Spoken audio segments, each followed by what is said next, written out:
Start करें class. क्या चल रहा था हमारा? कंडीशनल सेंटेंस, है ना। कंडीशन की बात कही थी कि इसमें एक आश्रित उपवाक्य होता है और एक होता है स्वतंत्र उपवाक्य, जिसको कहते हैं, स्वतंत्र को कहते हैं मेन क्लॉज और आश्रित को कहते हैं सबऑर्डिनेट क्लॉज। और फैन बॉयज को छोड़ के, ये जो फैन बॉयज है इनको छोड़ के बाकी जितने भी कंजंक्शन होते हैं ये सारे किस प्रकार के सेंटेंस बनाते हैं? कंडीशनल सेंटेंस बनाते हैं, मतलब एक आश्रित होगा और, ठीक है। इतनी बात हो गई थी हमारी।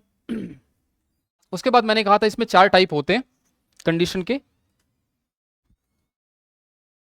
इसमें ही आप एक बार नोट डाल के एक और चीज लिख लो। ये जो कंजंक्शन होते हैं ना, कंजंक्शन समझते हो? कंजंक्शन जो जोड़ने का काम करता है, ये दो प्रकार के होते हैं। कितने प्रकार के? दो प्रकार के। पहला होता है आपका correlative conjunction, coordinative conjunction. Coordinative conjunction एक होता है, कोऑर्डिनेटिव कंजंक्शन। और एक होता है सब ऑर्डिनेटिव कंजंक्शन। कुछ नहीं है,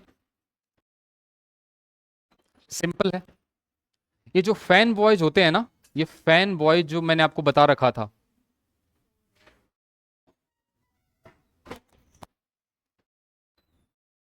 नोटिस नोटिस पॉइंट,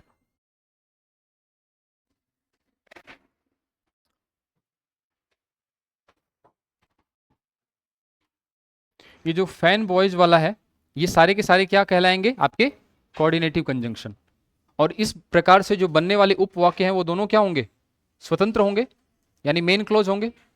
समझ में आ गई बात? लेकिन इसके अलावा जितने भी कंजंक्शन है वो सारे के सारे किस कैटेगरी में चले जाएंगे? सब ऑर्डिनेटिव। जैसे आपने पढ़ा होगा इफ, व्हेन, इफ ही पढ़ा है आपने, बाकी इसके अलावा भी होते, व्हेन है, वाइल है, बिफोर है, आफ्टर है, एज सून एज है, प्रोवाइडेड दैट। प्रोवाइडेड दैट का मतलब होता है बशर्ते, ये काम होता रहे, बशर्ते ये चीज चलती रहे, प्रोवाइडेड दैट। ये सारे आपके कंजंक्शन है। इसी तरीके से अनटिल, हाँ, बिसाइड्स प्रीपोजिशन हो, बिसाइड, बिसाइड प्रीपोजिशन होता है, ठीक है। अनटिल हो गया, अनलेस हो गया, इन दोनों का मतलब होता है जब तक नहीं। अनलेस और अनटिल का मतलब होता है जब तक नहीं, जब तक ये काम नहीं होगा तब तक छुट्टी नहीं मिलेगी। इस प्रकार से जो होते हैं अनटिल और अनलेस को बताते हैं। तो ये सारे के सारे आपके जहां भी मिल जाएंगे सेंटेंस में, वो किस प्रकार का क्लॉज होगा, किस प्रकार का? हाँ, क्लियर है, सबऑर्डिनेटिव कंजंक्शन कहलाएंगे। और इससे बनने वाला क्लॉज आपका एक तो आश्रित हो जाएगा और एक स्वतंत्र हो जाएगा। कौन सा आश्रित हो जाएगा, कौन सा सब क्लॉज होगा? कंजंक्शन, ये जो सब ऑर्डिनेटिव कंजंक्शन के बाद जो भी क्लॉज होगा ना, वो आपका क्या हो जाएगा? सब ऑर्डिनेटिव क्लॉज हो जाएगा। समझ आई बात कि नहीं आई? एक एग्जांपल से समझा देता हूं, एक बार नोट कर लो आप लोग उसको।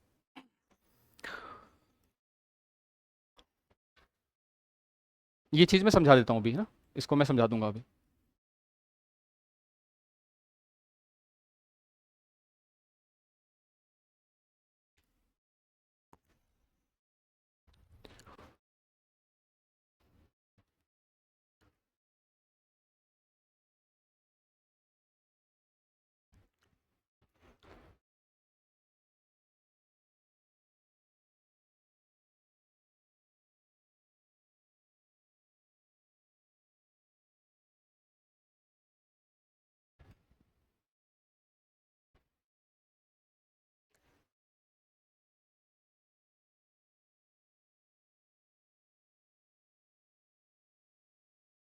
हो गया?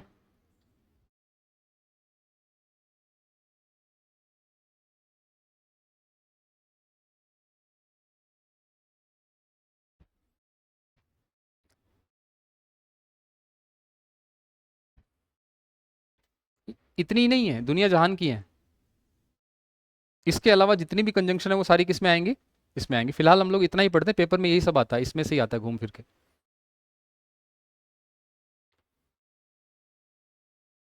चले एक एग्जांपल देखते हैं। इफ यू कम लेट, है ना, I will inform your parents. Simple sentence है। अब आप इसमें बताओ कि कंजंक्शन कहाँ है, कौन सी कंजंक्शन है, सब ऑर्डिनेटिव कंजंक्शन है। सब ऑर्डिनेटिव कंजंक्शन है तो इसका मतलब अब यहां पे एक आश्रित होगा और एक स्वतंत्र होगा। स्वतंत्र कौन सा, आश्रित कौन सा है? कंजंक्शन के ठीक बाद वाला जो उपवाक्य होता है वो होता है आपका सब क्लॉज, जिसको हम सब ऑर्डिनेटिव क्लॉज कहते हैं, यानी आश्रित उपवाक्य। और इसके अलावा जो बच जाएगा वो क्या हो जाएगा, स्वतंत्र हो जाएगा। तो पहचानना आ जाएगा कि नहीं आ जाएगा आपको, मेन क्लॉज।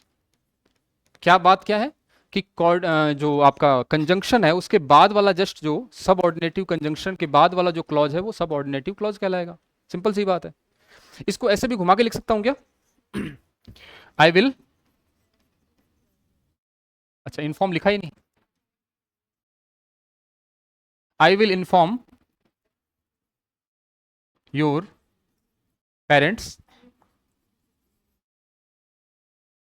इफ यू, तब यहां पे कॉमा नहीं लगेगा, तब यहां पे कॉमा नहीं लगेगा। और अब यहां पे क्या लग जाएगा, conjunction, if you come late. यही बात मैंने आपको बताई थी बिफोर और आफ्टर वाले में, बताई थी कि नहीं बताई थी, कि घुमा के भी पलट के भी लिख सकता है। तो इस कंडीशन में अब कौन सा मेन क्लोज और सब क्लोज हो जाएगा? सिंपल सी बात, इफ है ना, ये कंजंक्शन है आपकी, कंजंक्शन के जस्ट बाद वाला जो क्लॉज है वो आपका क्या हो जाएगा, सब क्लॉज हो जाएगा। और उसके अलावा जो भी है वो क्या हो जाएगा आपका मेन क्लॉज। अब ऊपर वाले सेंटेंस में भी देखो सेम ही चीज है और नीचे वाले में भी सेम ही चीज है। कुछ फर्क है क्या? वो भी मेन क्लॉज था, ये भी मेन क्लॉज है, ये भी सब क्लॉज है, वो भी सब क्लॉज है। तो ये इसको पलट के भी लिख सकते हैं इसको।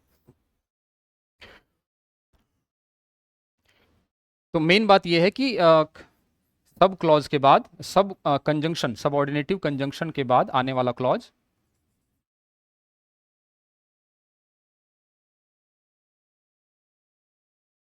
आने वाला उपवाक्य आपका सब क्लॉज कहलाएगा, सब ऑर्डिनेटिव क्लॉज कहलाएगा। ये इसकी पहचान है, कैसे पहचानोगे?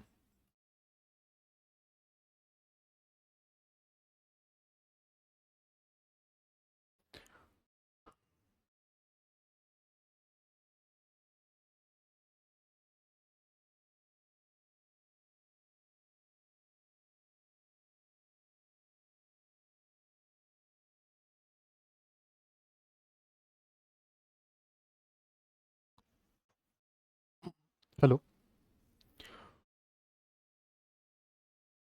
और यहाँ पे इफ ही नहीं आएगा, यहाँ पे वेन भी आ सकता है, वाइल भी आ सकता है, दुनिया भर के कंजंक्शन सारे आ सकते हैं, लेकिन कौन से, कोऑर्डिनेटिव नहीं, सब ऑर्डिनेटिव। यहाँ वेन भी आ सकता है, वाइल भी आ सकता है, एज सून एज भी आ सकता है, प्रोवाइडेड दैट भी आ सकता है। होगी ना क्लियर बात? करें आगे, चलें बात। फिर अब मैंने एक आपको एक टेबल बनवाई थी ना, टेबल बनवाई थी या चार्ट बनाया था आपको, मैंने कहा था इसमें कितने टाइप होते हैं आपके, 4 टाइप होते हैं। पहला जो टाइप है आपका टाइप 0। इसमें क्या होता है, इसमें इफ यानी कंजंक्शन के बाद, इफ के बाद आपके पास यहां पे कौन सा टेंस होगा, प्रेजेंट। और कॉमा लगा के जो दूसरा वाला भरोगे उसमें भी क्या होगा आपका, प्रेजेंट होगा। टाइप 2 वाले में क्या है, कराया था type 2, type 1, sorry type 1। Type 1 में क्या होगा, इफ के बाद यहां पे क्या आएगा, प्रेजेंट और कॉमा, और यहां पे क्या लग जाएगा आपका, फ्यूचर लग जाएगा। टाइप 2 में क्या हो जाएगा, ये कंजंक्शन को मैं थोड़ा सा अलग से मेंशन कर रहा हूं, बीच में कॉमा लगेगा क्योंकि कंजंक्शन पहले आ चुकी है। टाइप 2 में, टाइप 2 में देखो, इफ के बाद 3 कंडीशन हो सकती है। कितनी कंडीशन, 3। या तो आ जाए वर, या आ जाए हैड, और या आ जाए वीक वर्ब की सेकंड फॉर्म। तो उसके बाद आपको या तो वुड यानी कॉमा के बाद आप कौन सा टेंस भरोगे, वुड या फिर कुड भर सकते हो या माइट भर सकते हो, तीनों में से एक। तीनों ही ऑप्शन में नहीं आएंगे, वुड, कुड या माइट। इसके बाद आप वर्ब की बेस फॉर्म भरोगे, क्योंकि ये सारे क्या है, मॉडल है। Shall, will, may, could, may, might, ये सारे क्या है, मॉडल है। तो मॉडल के बाद वर्ब की बेस फॉर्म। और टाइप 3 में क्या है, टाइप 3 में क्या होगा, इफ के बाद यदि आपके टेंस आता है पास्ट परफेक्ट। पास्ट परफेक्ट का मतलब हेड के साथ वर्ब की थर्ड फॉर्म। तो आप यहां पे क्या भर दोगे, सेम चीज, वुड कॉमा के बाद आप भरोगे वुड, कुड, माइट। उसके बाद यहां पे हैव भरोगे, और फिर यहां पे हैव के बाद कौन सी फॉर्म आती है वर्ब की, थर्ड फॉर्म आती है। ये बात समझ में आ गई। ये आपको बस यही टेबल याद रख लोगे ना, ये क्वेश्चन हो जाएगा आपसे। इतना ही इसमें समझना है। एक बार समझ लो आप इसको, नोट करोगे, इसको नोट कर लो। चलो,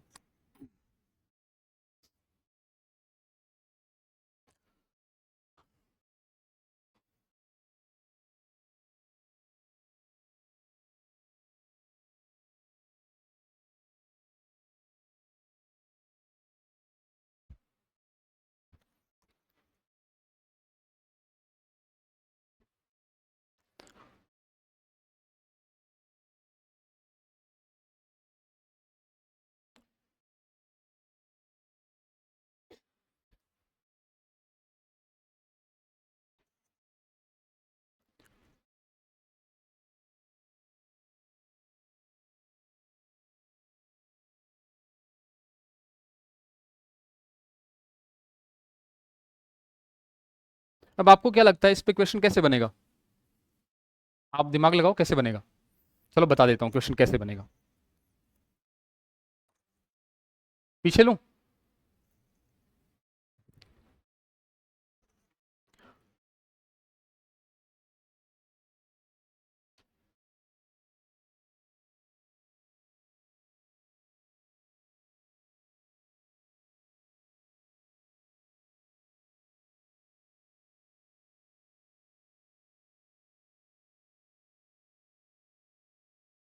हो गया।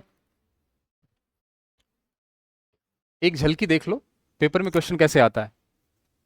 यहां पे देखो, खाली स्थान कितना भरा हुआ है, खाली स्थान कितना है यहाँ पे, एक ही है। फिल इन द ब्लैंक कितना है पेपर में, एक ही आएगा। यहाँ पे आ गया इफ। अब जरूरी नहीं कि इफ ही आएगा, यहाँ पे कुछ भी आ सकता है। कंजंक्शन जितने बताए थे वो सारे आ सकते हैं। फिर कॉमा लगा दिया, याद है। उसके बाद फिर से ये दे दिया। अब एक जगह खाली देगा, वहां पे मैंने आपको दोनों जगह टेंस लिखे हैं, एक जगह प्रेजेंट तो फ्यूचर लिखे हैं ना, वहां पे एक आपको फिक्स करके देगा। फिक्स क्या किया आपने, यहां पे वुड के साथ हैव के साथ वर्ब की कौन सा टाइप हो गया, देखो टेबल में देखो, तो थर्ड हो गया। इसका मतलब इफ के साथ कौन सा टेंस लगेगा, पास्ट परफेक्ट। पास्ट परफेक्ट तो यहां पे वर्ब की थर्ड फॉर्म लगा के दे रखी है इसने, आपको लगाना सिर्फ हेड है। सही है, सिंपल क्वेश्चन। ऐसे ही क्वेश्चन आते हैं बस, कंडीशनल और कुछ नहीं है। सिर्फ चार टाइप आप याद कर लो, किसके साथ क्या लगता है, क्वेश्चन हो जाएंगे। थोड़ा सा जल्दबाजी हो गई आपको सिर्फ बताने के चक्कर में कि पेपर में क्वेश्चन कैसे आता है। थोड़ा सा सब्र रख लेते हैं। टाइप जीरो की बात कर रहे थे, है ना। टाइप जीरो में देखो आप, यहां पे प्रेजेंट लग रहा है और यहां भी, तो हम कैसे फैसला करेंगे कि इसके बाद प्रेजेंट लगाएं कि फ्यूचर लगाएं। सवाल समझ रहे हो मेरा। इफ के बाद यहां भी प्रेजेंट है, इफ के बाद यहां भी प्रेजेंट है। एक में तो मैं लगा रहा हूं प्रेजेंट, दूसरे में लगा रहा हूं फ्यूचर। तो कैसे पता चलेगा कि टाइप जीरो में रखोगे उसको सेंटेंस को या टाइप फर्स्ट में, क्योंकि ऑप्शन में दोनों ही दे रखा होगा, प्रेजेंट का भी दे रखा होगा, फ्यूचर का भी दे रखा होगा। तो कल ही बता दिया था मैंने। नहीं तो यहां आ गए ना दो फ्यूचर टेंस। अच्छा आए नहीं क्या अभी तक, चलो ठीक है।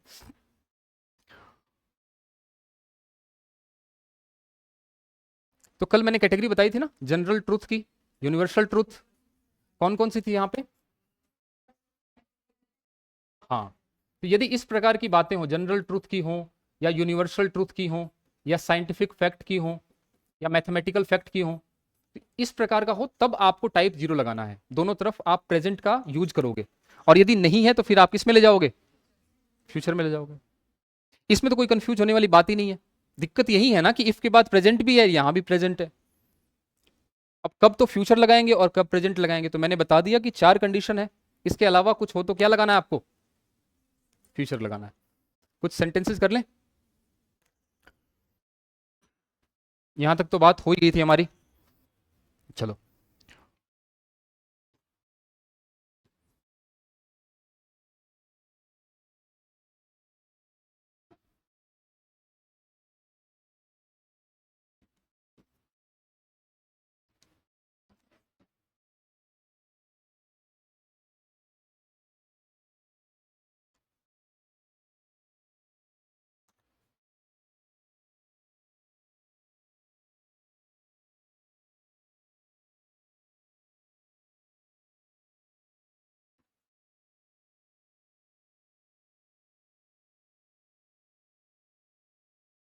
ऐसा भी तो क्वेश्चन आ सकता है, कौन से पार्ट में गलती है, ऑप्शन पार्ट नंबर ए में, पार्ट नंबर बी में, पार्ट नंबर सी में, या पार्ट नंबर डी में। या फिर एक दे सकता है कि ई, नो एरर, कोई गलती ही नहीं है इसमें।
क्या भरोगे, पहले में क्या कहाँ दिक्कत है,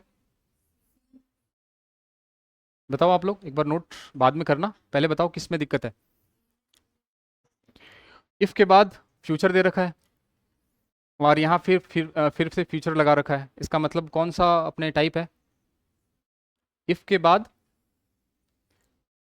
क्या हुआ, इफ के बाद फ्यूचर लगा रखा है, और यहाँ भी फ्यूचर लगा रखा है, तो दिक्कत कहाँ है इसमें, बी में है क्या, सी में है, सी में क्या दिक्कत है।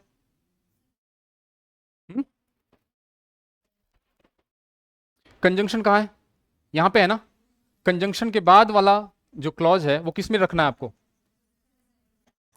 यही वाला तो है ना, इसी का तो उल्लंघन हो रहा है। कॉमा लगा के फ्यूचर दे दिया, और कंजंक्शन के बाद वाला क्लॉज प्रेजेंट में रखना था, तो किस में दिक्कत हुई, बताओ, समझ आ रही है बात कि नहीं आ रही, स्ट्रक्चर याद रखना है, बस इतनी सी बात है। इसमें देखो, अच्छा आगे आगे, दूसरे में देखो, इसमें क्या आएगा,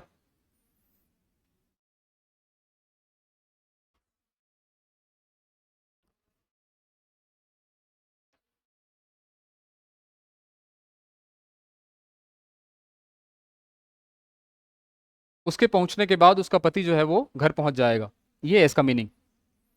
क्या लगेगा यहाँ पे, देखो यहाँ पे कंजंक्शन है, कंजंक्शन के बाद आपने कौन सा टेंस लगाया हुआ है, प्रेजेंट तो यहां पे कौन सा लगेगा आपका, फ्यूचर, क्या लगाओगे, विल रीच। सिंपल है ना। अब उससे कंफ्यूज मत हो जाना बिफोर आफ्टर वाले से, कंफ्यूज हो गए क्या। एक बार मैंने बिफोर आफ्टर बताया था आपको परफेक्ट टेंस में, वहां भी तो बताया था मैंने बिफोर आफ्टर, आपको कंफ्यूजन नहीं हो रही वहां से। पहले ये बताओ, ये बात समझ में आ गई कि नहीं आई, ये वाली बात समझ में आ गई कि नहीं आई, नहीं आई। स्ट्रक्चर है ना सीधा। अब मैं अपनी तरफ से चला के ही अपने पैर में कुल्हाड़ी मार रहा हूं। मैं ये मार रहा हूं कुल्हाड़ी कि पीछे वाला जो बिफोर और आफ्टर का मैंने एक कॉन्सेप्ट पढ़ा रखा है, कहीं वो आपको दिक्कत तो नहीं देगा यहाँ पे। बिफोर से पहले पास्ट परफेक्ट का यूज करना चाहिए था और बाद में पास्ट इंडेफिनिट टेंस का यूज करना चाहिए था, आफ्टर के बाद पास्ट परफेक्ट का यूज करना चाहिए था। पढ़ा होगा तब ना दिक्कत देगा, पढ़ा ही नहीं होगा तो दिक्कत कहाँ से देगा। ये दिक्कत यही है ना कि पढ़ा ही नहीं आप लोगों ने, इसलिए दिक्कत नहीं हो रही। तो मेरे लिए सबसे बढ़िया काम है, नहीं हो रही दिक्कत तो। मैं तो चला के पूछ रहा था कि कोई दिक्कत हो तो बता दो आप लोग। नहीं दिक्कत हो रही ना किसी को, क्योंकि उसमें देखो प्रेजेंट का कहीं जिक्र ही नहीं था वहां पे, सर सिर्फ पास्ट की बात हो रही थी, पास्ट परफेक्ट की और या फिर पास्ट इंडेफिनिट की। यहां पे आपको एक जगह दे दिया कौन सा टेंस, प्रेजेंट। तो अब समझ लो कि ये किस में आ गया, कंडीशनल में आ गया। तीसरा, वे घर चले जाएंगे, शर्त यह है कि वो अपना काम कंप्लीट कर लें। प्रोवाइडेड दैट, कंजंक्शन के बाद वाला क्लॉज आपका किस में जाएगा, ये फ्यूचर में है तो इसको आप ले जाओगे प्रेजेंट में, दे कंप्लीट। समझ आ गई बात। इस प्रकार के क्वेश्चन आपके आते हैं।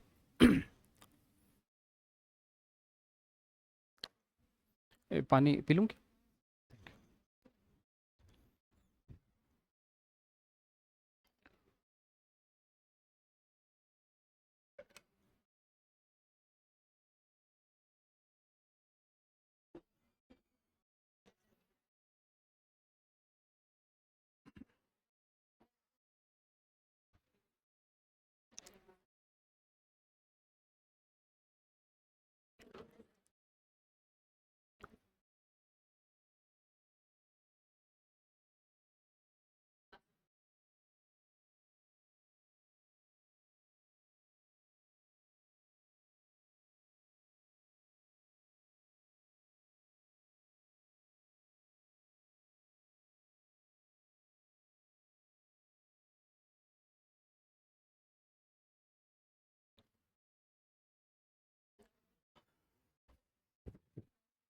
हो गया।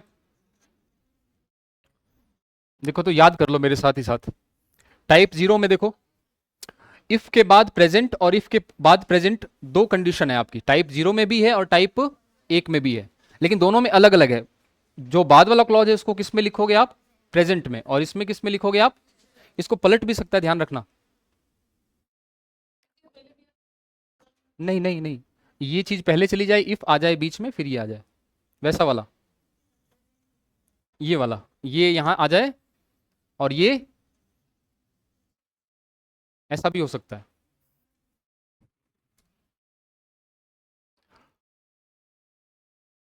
कब हम यूज करेंगे प्रेजेंट दोनों तरफ, जब क्या होगा, जनरल ट्रूथ होगा, या फिर आपका यूनिवर्सल ट्रूथ होगा, या फिर आपका होगा, या फिर मैथमेटिकल फैक्ट। इसके बाद टाइप टू में क्या होता है, तीन कंडीशन होती है इफ के बाद। अच्छा याद ध्यान से समझ लेना, यहाँ पे इफ के बाद है ना वो सारे कंजंक्शन आ सकते हैं जो आपको मैंने लिखाए थे। किसमें, सब ऑर्डिनेटिव कंजंक्शन में। वेन आ सकता है, वाइल आ सकता है, एज सुन एज आ सकता है, प्रोवाइडेड दैट आ सकता है, वो सारे आ सकते हैं। इफ के बाद या तो वर आएगा, या फिर इफ के बाद हैड आएगा, या इफ के बाद, इफ के साथ वर आया तो आप दूसरे वाले क्लॉज में क्या कर दोगे, वुड या कुड या माइट, तीनों में से कोई एक, और उसके बाद वर्ब की।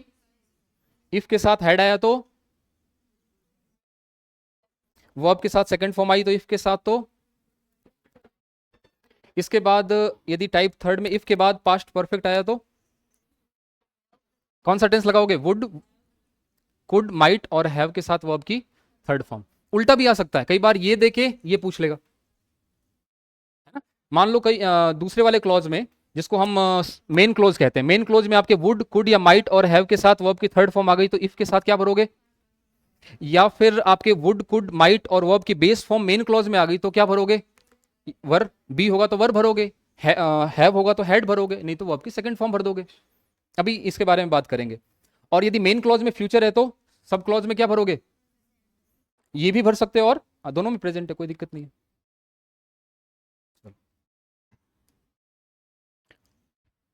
बातें समझ में आ रही है ना आपको, कि नहीं आ रही? हाँ,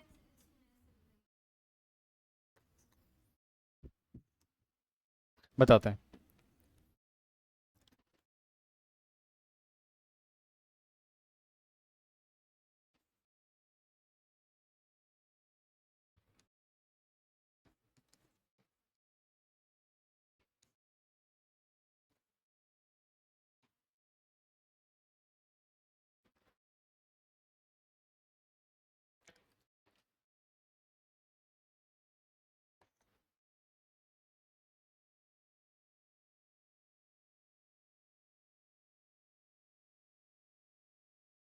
और यहां पे मैं लगा दूं कम।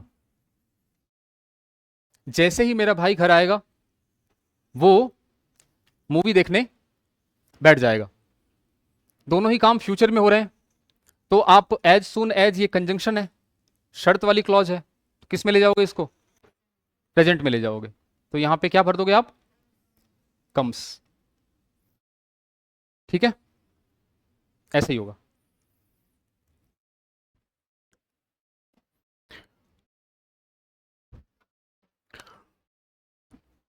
अब टाइप टू की बात कर रहा हूं मैं। टाइप जीरो हो चुका, टाइप वन हो चुका, टाइप टू की बात कर रहा हूं। कुछ एग्जाम्पल लेते हैं।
एक मिनट, इसको चेंज कर लो ऐसे।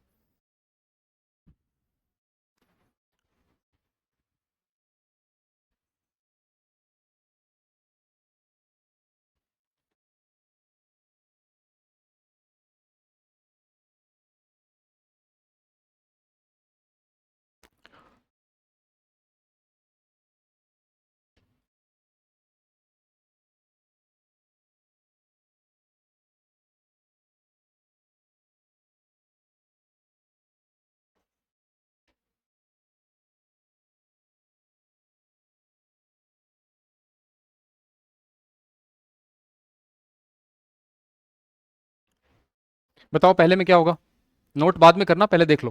पहले में क्या होगा, आप यहां से देखो, है ना, आपको ये यहां से हेल्प मिलेगी। ये तो कंजंक्शन हो गया, कंजंक्शन के साथ वाला पार्ट खाली है। यहां पे देखो वुड और वर्ब की बेस फॉर्म, कौन सा टाइप हो गया, ऊपर लिखा हुआ है सर टाइप टू, ये बाद में लिखना चाहिए था मुझे, ये बेवकूफ़ी कर दी मैंने पहले लिख के। सब टाइप टू में देख रहे हैं, तो कौन सा हुआ यहाँ पे, आ गया वर? क्लियर है? हाँ मेरी है।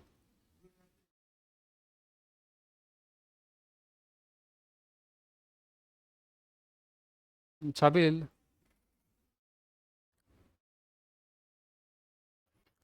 दूसरे में क्या होगा? जगह नहीं होती ना, मैं उधर लगा देता हूँ, यहाँ फुल रहता है। अच्छा वहां खड़ी कर सकते हैं क्या हैंडल लॉक बिना? ठीक है। इसमें क्या होगा? इफ आई, यहाँ पे देखो वुड के साथ, तो यहाँ पे क्या लग जाएगा? If I had money. तीसरा क्या होगा यहाँ पे? ये देखो वर्ब की सेकंड फॉर्म, बोलो। कंजंक्शन वाले पार्ट में वर्ब की सेकंड फॉर्म है, तो बिना वाले कंजंक्शन में क्या होगा?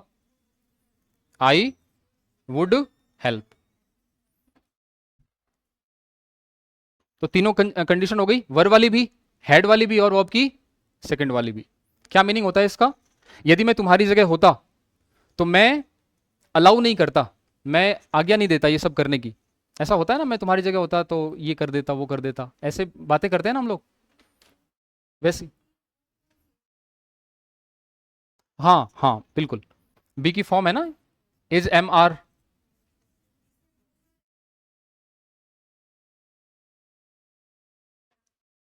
हाँ तो यहाँ पे ये मेन।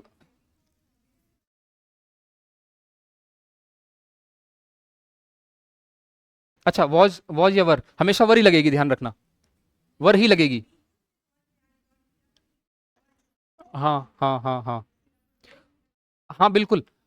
ये कंफ्यूज होने से बचने के लिए, बच्चों को रटाफिकेशन के लिए कह देते हैं कि यहाँ पे वर लग सकता है। वैसे यदि ये कहना ये चाहती हैं कि सर आपने जब वर्ब की सेकंड फॉर्म लिखी दी ना, कहाँ पे गया?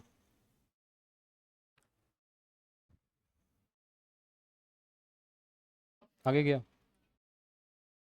हाँ ये रहा। ये कह रही हैं कि सर आपने जब वर्ब की सेकंड फॉर्म लगा ही दी, तो फिर हेड और वर क्यों लगा रहे हो, क्योंकि ये भी तो बी की सेकंड फॉर्म है, और ये भी हैव की। हाँ तो ये आपने समझा हुआ है तब ना, इसको एक दिन मैंने समझाया था फुर्सत से। जिसको नहीं समझ में आया हुआ तो वो उसके लिए मैंने बताया हुआ है कि भाई वर्ब भी आ सकता है, हेड भी आ सकता है, या वर्ब की सेकंड फॉर्म भी आ सकती है तो वही सारी वर्ब की सेकंड फॉर्म ही है ना। समझ में आ गई बात कि नहीं आई? क्लियर है? कुछ भी लगा सकते हैं, तीनों में से कोई भी लगा सकते हैं, पेपर में तीनों में से कोई भी आ जाए तो आप लगा देना, साथ में नहीं आएगा कोई भी। यही था ना? हाँ। इसमें इसका मीनिंग क्या होगा? यदि मेरे पास रुपए होते तो मैं जो रुपए है वो गरीबों में बांट देता। इसमें क्या है? मैं तुम्हारी मदद कर देता यदि मेरे पास हाँ मैंने पर्याप्त पैसे कमाए होते। तो ये कल्पना के लिए सेंस में है, कल्पना करते हैं ना, इस सेंस में वो काम आता है, इमेजिन करने के लिए ये सेंटेंस काम में आते हैं। ये टेंस नहीं है, ये मूड है, इसको बोलते हैं पास्ट सब्जंक्टिव मूड। फिलहाल आपके वो काम का नहीं है, आप तो स्ट्रक्चर रट लो बस, इतनी सी बात है। ठीक है, हो गया नोट?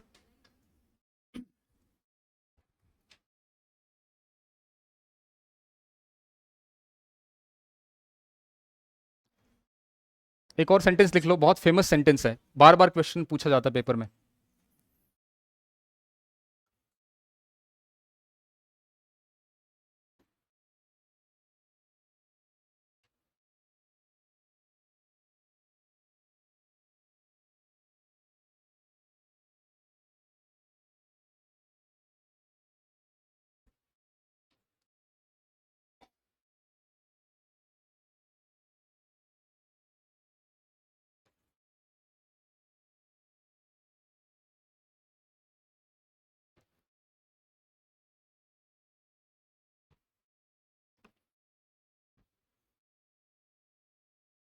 यदि वो पक्षी होता, या काश वो पक्षी होता, वो स्विट्जरलैंड उड़ जाता। ना तो वो पक्षी है ना, और ना ही वो उड़ सकता है। तो ये कल्पना जो होती है, कल्पना लोक, उसको हम टाइप 2 में रखते हैं। क्या आएगा यहाँ पे? वर आएगा। वॉज मत कर देना कि ही के साथ सर वॉज बताया था आपने टेंस में, तो अब यहाँ पे पलट कैसे गए? मैं फिर से बता रहा हूँ, ये टेंस नहीं है, ये मूड है। यहाँ पे फिक्स स्ट्रक्चर होगा, चेंज नहीं होगा।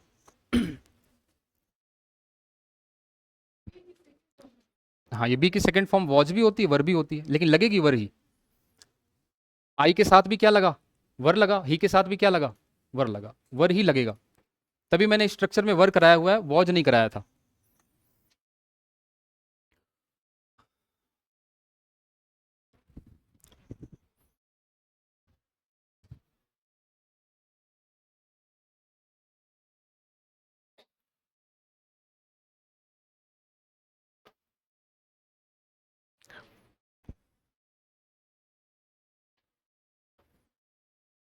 ठीक है।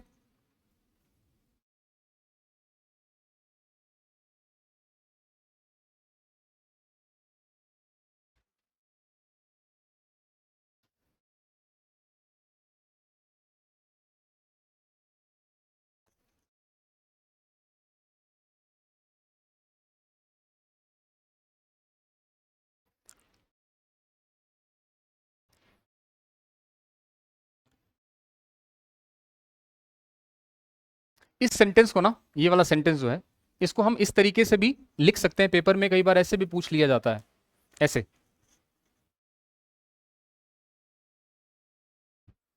ये वाला सेंटेंस ऐसे आ जाएगा।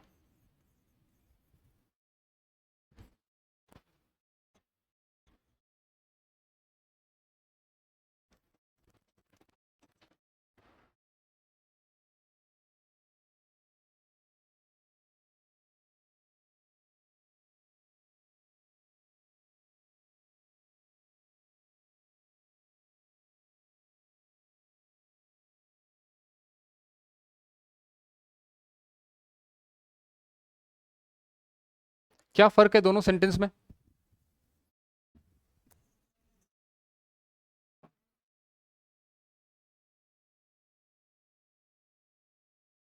बोलो।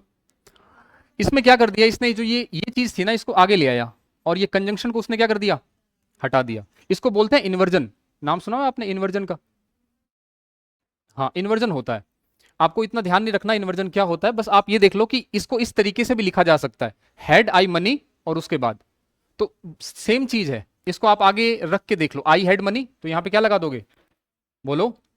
I would distribute. समझ आई बात कि नहीं आई?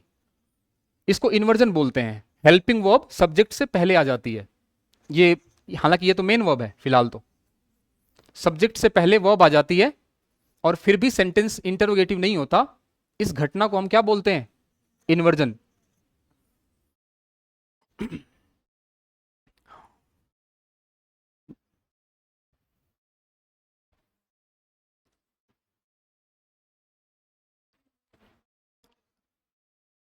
इस सेंटेंस को भी ऐसे लिख सकते हैं, कैसे बताओ? वर आई यू, तब यहां पे कंजंक्शन नहीं लगाएगा, कॉमा, आई के बाद खाली स्थान, कंजंक्शन पहले आ गया ना, तो कॉमा बीच में लगेगा तो सही। ये लो, ठीक है। टू डू दिस, अलाउ, चीजें सेम है, बस थोड़ा सा उसको स्ट्रक्चर को पलट दिया उसने। वर को पहले लिख दिया, हेड को पहले लिख दिया।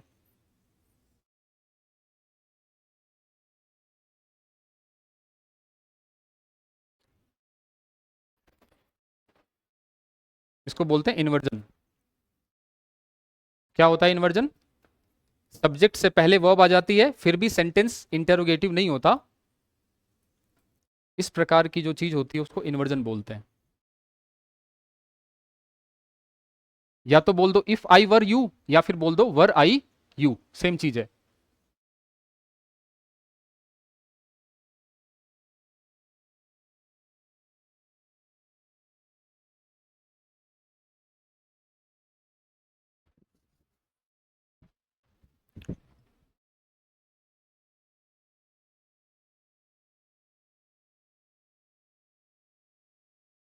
हो गया।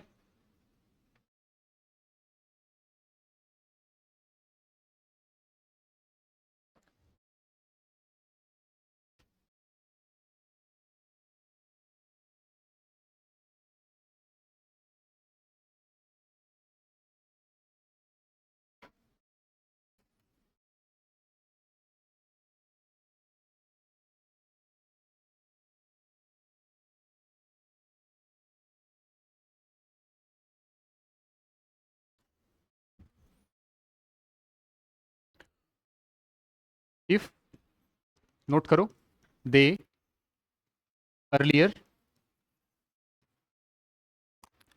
दे could have met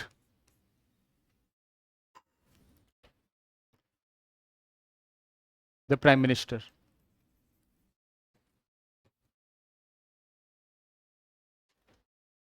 come,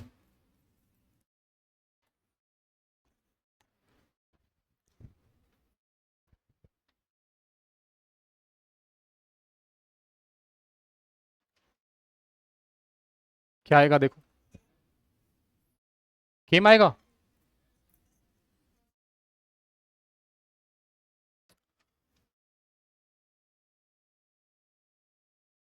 if it had not rained, the accident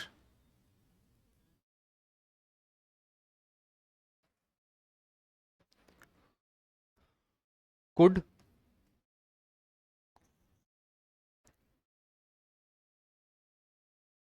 not have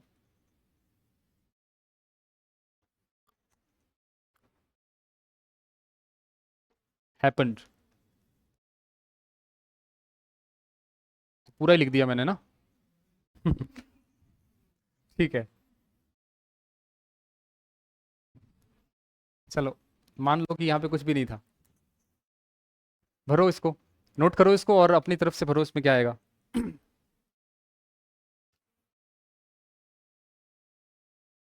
यहाँ पे हैपन लिख देता हूँ, नॉट हैपन।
इसमें ऑप्शन दे दूं, दो ही ऑप्शन दूंगा, ज्यादा नहीं दूंगा।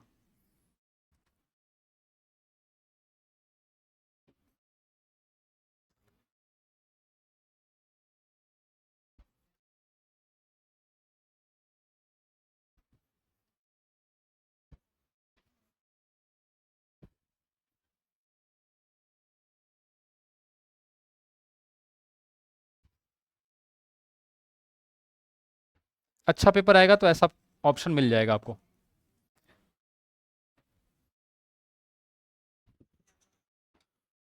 पेपर का स्तर अच्छा हुआ तो दोनों ऑप्शन आ जाएंगे आपके पास।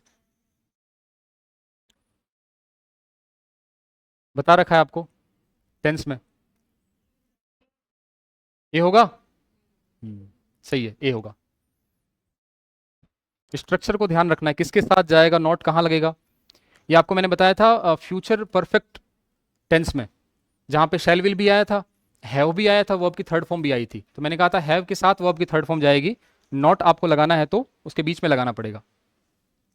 क्या आएगा पहले में, could plus have plus verb की थर्ड फॉर्म, तो यहां पे क्या आ जाएगा, had come came come, same कम केम कम। इसमें यहां पे देखो हैड के साथ वर्ब की थर्ड फॉर्म है, तो यहां पे क्या भर दोगे, ए नंबर। क्या मीनिंग है इसका, यदि वो थोड़ा जल्दी आ जाते तो प्राइम मिनिस्टर से मिल लेते, ना तो वो जल्दी आए ना उनका मिलन हो पाया, इसमें क्या है, यदि बरसात नहीं हुई होती तो ये एक्सीडेंट नहीं होता। मतलब एक्सीडेंट हो गया और बरसात भी हुई थी। तो पास्ट की कोई घटना होती है, उसका ठीक उल्टा इमेजिन करने के लिए टाइप 3 काम आता है। कोई पूछेगा नहीं पर फिर भी टाइप 3 किस काम आता है? पास्ट की कोई घटना जो हो चुकी है उसको हम उल्टा इमेजिन करें तो टाइप 3 काम आता है। तो ये आपका कंडीशनल चैप्टर पूरा हो गया। आगे चलें, इसमें क्वेश्चन देख लेते हैं, क्वेश्चन कैसे आते हैं। पहला तो आपने बता दिया, इसमें बताओ।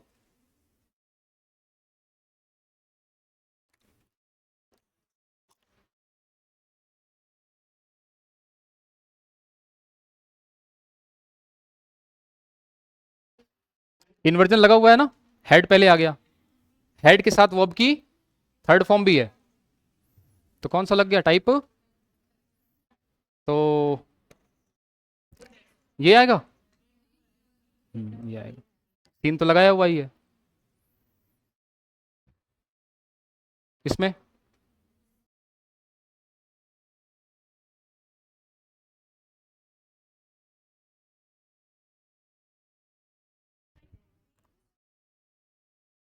देख लूं।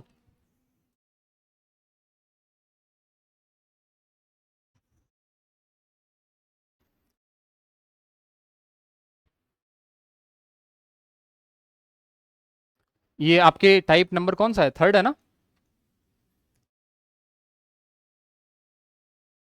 समझ में आ गया? देख लो आप, टेबल जो चार्ट बनवाया उससे मिलाते रहो आप।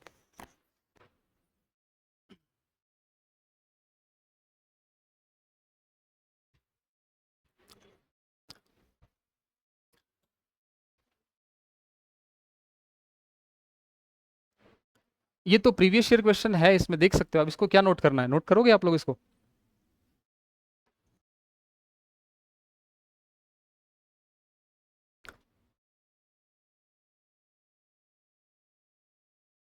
आप लोगों को रिकॉर्डेड क्लास अवेलेबल रहती है, मिली हुई है?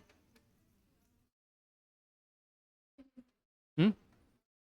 अभी तक नहीं मिली? अच्छा, जो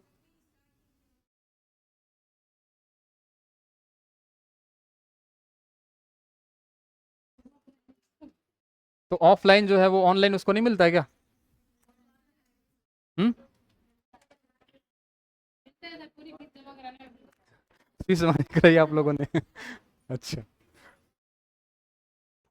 ठीक है, उस इतना हो गया। प्रैक्टिस सीट जैसे ये मैं करा रहा हूँ, ये प्रैक्टिस ही है। और उसके बाद मैं टेस्ट लूंगा, उसके बाद कुछ नहीं बचेगा। हाँ। हाँ, बुक्स है, जैसे दक्ष की बुक है एक, या दिशा की बुक है। उसमें क्या है कि राजस्थान में जितने भी एग्जाम हुए हैं ना, उनके सारे पेपर आपको दिए हुए हैं विद सॉल्यूशन। किरण वाली बुक मैंने किरण की, मुझे पता नहीं, होगी तो अच्छी बात है। दक्ष और दिशा शायद ऐसा है, दिशा है शायद या दक्ष है। दिशा है ना? हाँ दिशा है, दक्ष नहीं है। प्रैक्टिस करो, उससे कोई दिक्कत नहीं। बाकी मैं जितना करवा रहा हूँ ना, मोर देन सफिशियंट है। 5 ही क्वेश्चन आने वाले हैं, उस पर मास्टरी थोड़ी नहीं करनी है आपको, प्रैक्टिकल भी तो रहना है आपको। आगे चलो, इसमें बताओ।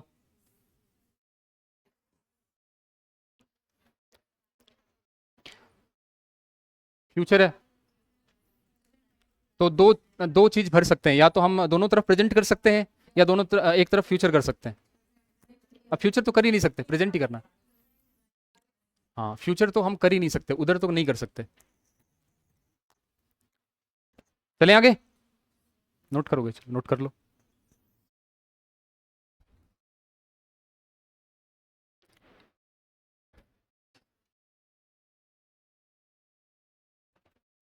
ये उसी में से मैंने स्कैन किया हुआ है, जो मैं बता रहा हूँ ना, दिशा। हाँ। और मैं कहाँ से प्रश्न बना रहा हूँ? तो मैं ये कह रहा हूँ ना, इसके अलावा आप कहीं से कुछ पढ़ने की जरूरत नहीं, फिर भी आपको यदि मन नहीं मानता तो ले आओ। हम्म। अब उसमें दिया नहीं था, आएंगे तो ऐसे ही क्वेश्चन। आप सोचो 20 वाला कठिन क्वेश्चन होगा, ऐसा कुछ भी नहीं है, क्वेश्चन ऐसे ही आएंगे। इसमें क्या आएगा? ये देखो, ये लिख लेता हूँ 2020 2023, इस पे नहीं लिखा हुआ। हाँ, इसमें बताओ, हुआ था क्या 23 में एग्जाम? कोई नहीं हुआ था? 22 में हुआ होगा। हाँ 22 है। इसमें बताओ क्या आएगा?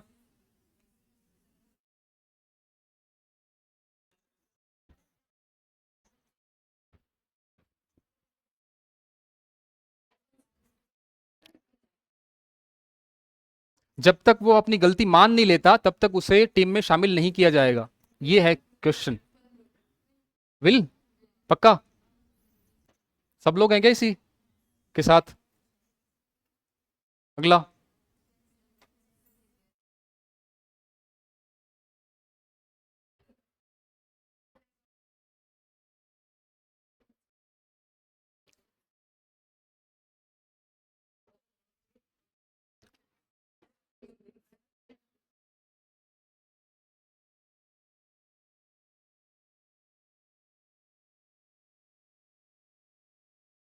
क्या आएगा? Second number.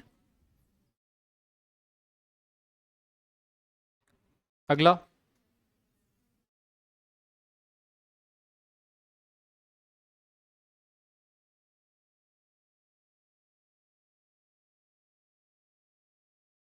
यदि मैं एक एक्ट्रेस होती, है ना, तो टाइप नंबर 2 आएगा इसमें ना। क्या आएगा इसमें? वुड, ये वाला या ये वाला?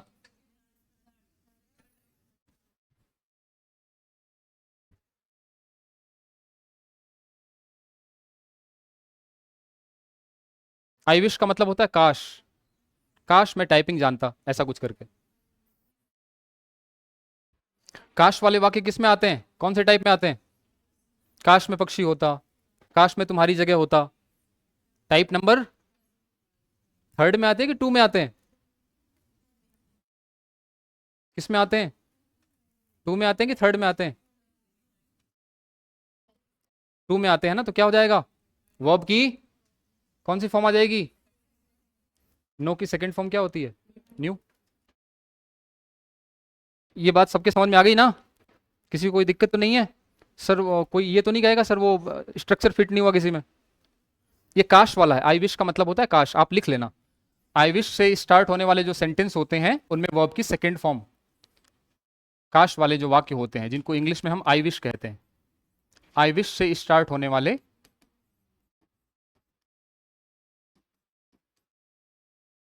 वाक्य में वर्ब की सेकंड फॉर्म का यूज किया जाता है। या कह सकते हैं ये टाइप 2 के होते हैं, ये कंडीशनल होते हैं टाइप 2। और ये सेंटेंस लिख लेना उसमें।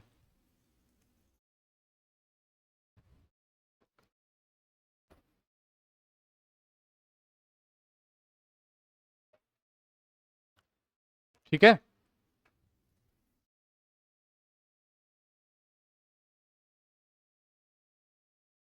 ये आ गया 2023 का, देखो, लेकिन ये जेएलओ वाला है, फर्स्ट ग्रेड वाला नहीं है। आगे देखो, ये लास्ट है।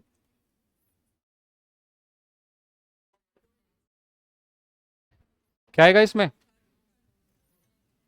यही आएगा या ये आएगा? थर्ड आएगा, क्योंकि यहाँ पे हेड प्लस वर्ब की। तो स्ट्रक्चर रट लोगे आप तो ये क्वेश्चन हो जाने वाले हैं। तो टेंस कंप्लीट और कंडीशनल सेंटेंस, या जिसको आप सीक्वेंस ऑफ टेंसेज भी कहते हो, वो कंप्लीट हो गया। कल से हम लोग वॉइस चैप्टर स्टार्ट करेंगे, ठीक है? ओके।